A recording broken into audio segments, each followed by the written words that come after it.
ठीक है। So based on the information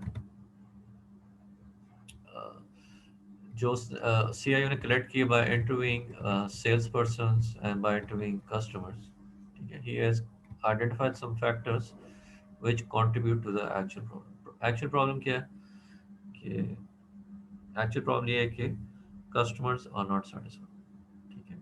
तो उसने he has the CIO has gone through a process जिसको कहते हैं preliminary research. Preliminary research में उसने क्या किया, he has gathered information from customers and salesperson, और ये information उसने इकट्ठी की है through informal and formal interviewing process. So based on the information he has gathered through preliminary research, एक तो he is able to identify the exact problem क्या है, and secondly he has been able to identify different factors which are responsible for the problem, ठीक है। तो he has identified the following factors which he thinks contributes to the problem. Number one is delays by the factory in delivering goods, the notification of later delivery dates that are not kept. उसके अलावा the promises of the salesperson to the customer that cannot be fulfilled. So all of these factors contribute to customer dissatisfaction.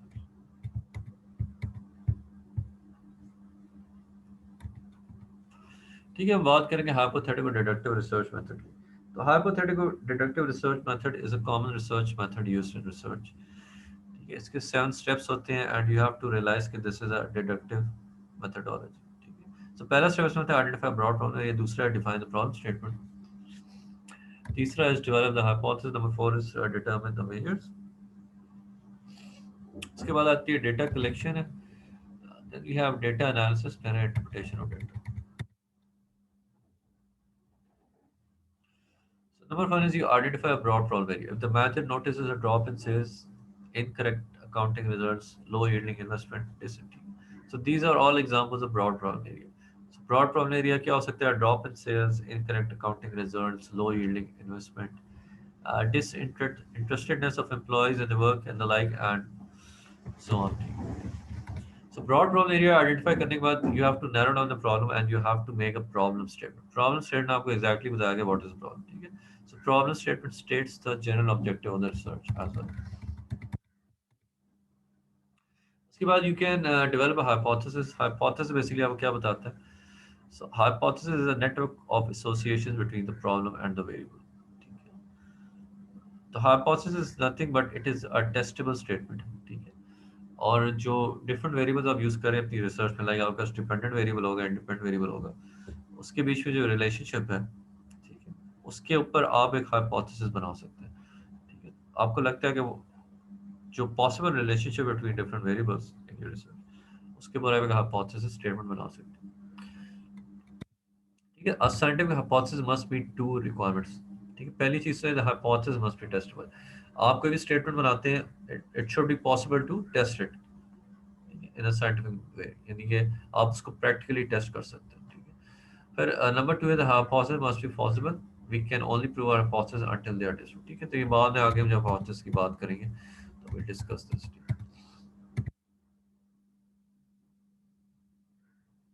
फिर आपने measures decide करने, how you going to measure the variables, ठीक है। For example अगर आपकी research में एक variable है कस्टमर डिससेटिस्फैक्शन, ठीक है, ये डिपेंडेंट वेरिएबल हो गया। फिर you have various factors which contribute to customer dissatisfaction, वो सारे फैक्टर्स जो they are the independent variables, तो आपने इन वेरिएबल्स को मेजर किस तरह करना है, you have to decide that, ठीक है। इसमें एक और इंपॉर्टेंट चीज नीड टू रियलाइज इज कि not all variables can be measured quantitatively, ठीक है। फॉर एग्जांपल अगर मैंने आपकी क्लास में जितने स्टूडेंट्स हैं उनकी हाइट मेजर करनी हो, आसान है। Height is a quantitative measure, ठीक है, इसको मैं नंबर्स की फॉर्म में मेजर कर सकता हूँ, but there are certain things which can not be measured quantitatively, ठीक है। फॉर एग्जांपल आपकी सेटिस्फैक्शन लेवल्स, ठीक है, उसको मैं नंबर्स की फॉर्म में नहीं मेजर कर सकता, ठीक है। Need to collect data with respect to each variable in the hypothesis, and that data can be in form of quantitative data. Quantitative data is normally in the form of numbers, ठीक है। For example मैंने आपकी as या height measure करनी है तो वो data मुझे नंबर्स की फॉर्म में मिल जाएगा। फिर क्वालिटेटिव डेटा होता है, it's about things which can not be measure in the form of numbers, ठीक है। मैंने अगर आपकी सेटिस्फैक्शन को मेजर करना है, आपकी फीलिंग्स को मेजर करना है, तो it's not in the form of numbers, ठीक है। लेकिन मैं इस तरह का जो डेटा होता है जो नंबर्स की फॉर्म में नहीं होता है, इसको हम क्वालिटेटिव डेटा कहते हैं, but I can actually convert this data into numbers, ठीक है। फॉर एग्जांपल अगर मुझे डेटा मिलता है आपके जेंडर्स के बारे में, ठीक है, मतलब मुझे पता है कि क्लास में सिर्फ मेल्स और फीमेल्स हैं, ठीक है, या मुझे पता है क्लास में इतने मेल एंड फीमेल, ठीक है, तो मेल एंड फीमेल को मैं जो है नंबर्स की फॉर्म में कन्वर्ट कर सकता हूँ, ठीक है, मैं कह सकता हूँ कि the number 1 stands for male and the number 2 stands for female, ठीक है। तो इस तरह हम करते हैं रिसर्च में, इससे हमारा काम आसान हो जाता है, बिकॉज क्वालिटेटिव डेटा को समटाइम्स क्वांटिटेटिव में कन्वर्ट करना जो है वो ज़रूरत होती है हमारी।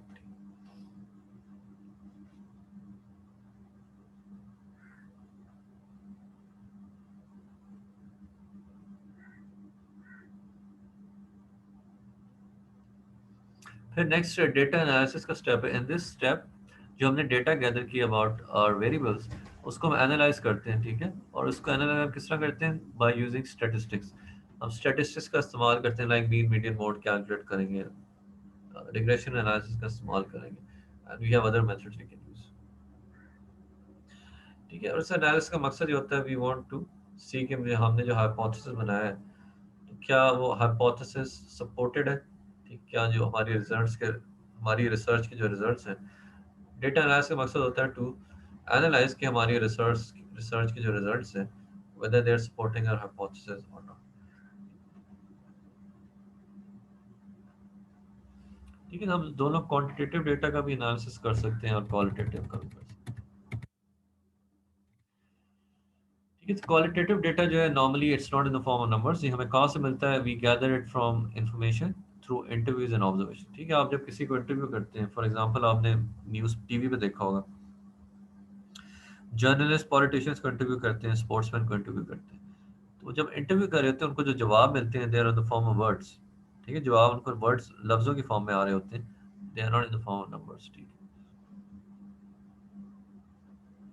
ठीक है। इसी तरह कुछ कॉन्सेप्ट्स होते हैं इन रिसर्च जिसको हम फिजिकली मेजर नहीं कर सकते, फॉर एग्जांपल फीलिंग्स हो गए या एटीट्यूड्स, उनको फिजिकली मेजर नहीं कर सकते, ठीक है?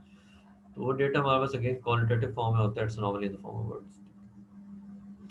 Quantitative data refers to information gathered about objects that can be physically measured, ठीक है। तो क्वांटिटेटिव डेटा हम कलेक्ट कर सकते हैं उन चीज़ों का जो फिजिकली मेजर कर सकते हैं, फॉर एग्जांपल आपकी हाइट एज, उसको फिजिकली मेजर किया जा सकता है, ठीक है, एज को शायद नहीं, बट हाइट को तो किया जा सकता है, ठीक है, but again age will also be in the form of numbers.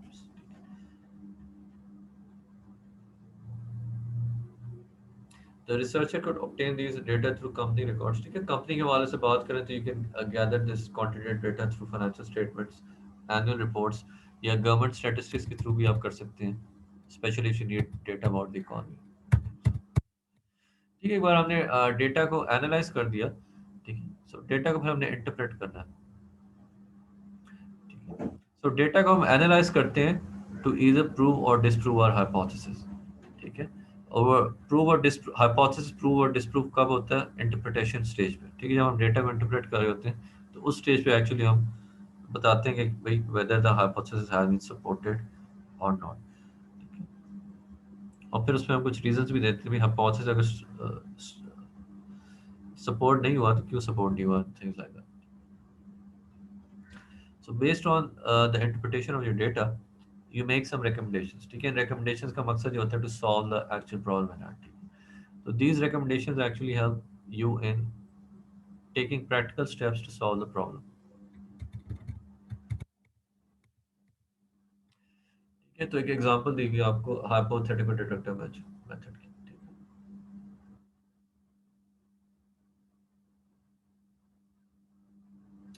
So the chief information officer of a firm observes that the newly installed management information system is not being used by middle managers as much as was originally expected, ठीक है। तो उसको लगता है कि उन्होंने company में एक नया मैनेजमेंट इंफॉर्मेशन सिस्टम इंस्टॉल किया and that is not being used by middle managers, ठीक है, मिडिल मैनेजर उसको ज़्यादा इस्तेमाल नहीं कर रहे, तो this is the main problem है, ठीक है। लाओ उसको लगता है कि this is the main problem, वो क्या कर सकता है इस प्रॉब्लम को कंफर्म करने के लिए, क्या, गैदर इंफॉर्मेशन, ठीक है। So he talks to some middle level managers. By talking to them, he finds that many of them have very little idea as to what MIS is all about, what kind of information it to provide, and how to access it and utilize the information, ठीक है। तो वो जो है middle level managers से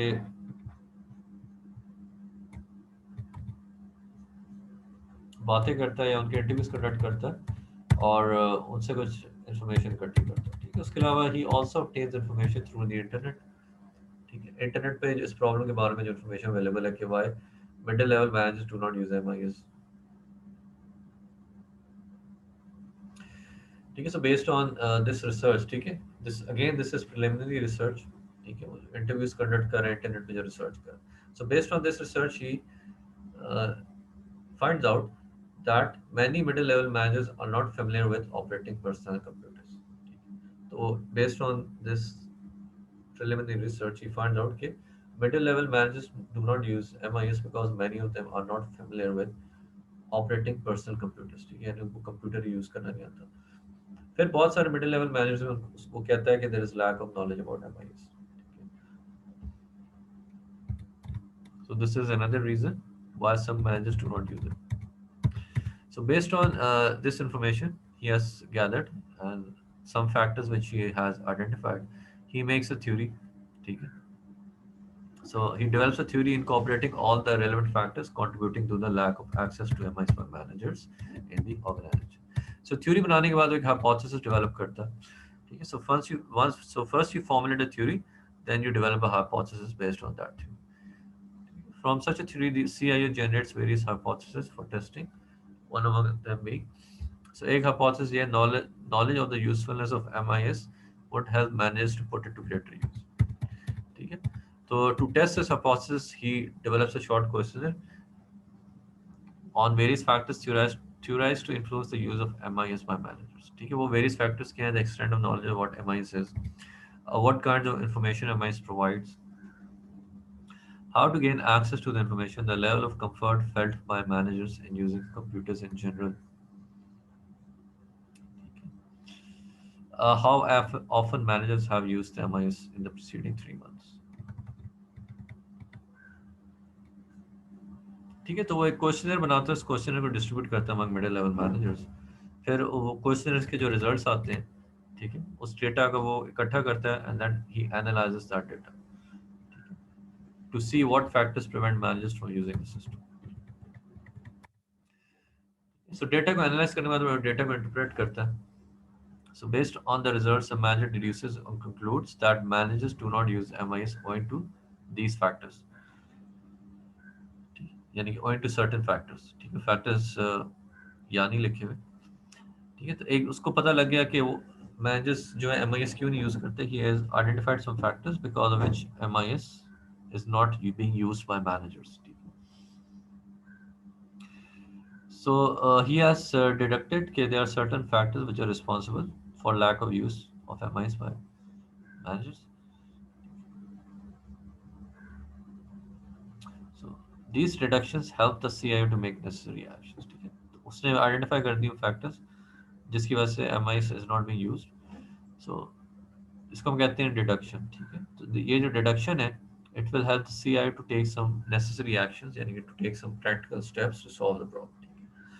Practical steps might involve organizing seminars for training managers on the use of computers and organizing seminars to inform managers on the use of MIS and its usefulness. तो ये थी hypothetical deductive research जो हमने discuss की थी, ठीक है। उसके अलावा we have other research methods used in research जिसको कहते हैं case studies and action research, ठीक है। So they are not deductive methods as such, ठीक है, खासतौर पे केस स्टडीज। एक्शन रिसर्च में हम कुछ यूज करते हैं deductive methodology. Case studies involve in depth analysis similar situations in other organization, ठीक है। Case studies are basically research conducted in specific organization, ठीक है। फॉर एग्जांपल हमें लगता है कि हमारी ऑर्गेनाइजेशन में प्रॉब्लम एग्जिस्ट करती है, तो इस प्रॉब्लम की रीजन जानने के लिए we can conduct a research in a similar organization, ठीक है, यानी कि ऐसी ऑर्गेनाइजेशन जो साइज और नेचर ऑफ बिजनेस में सिमिलर हो हमारी ऑर्गेनाइजेशन।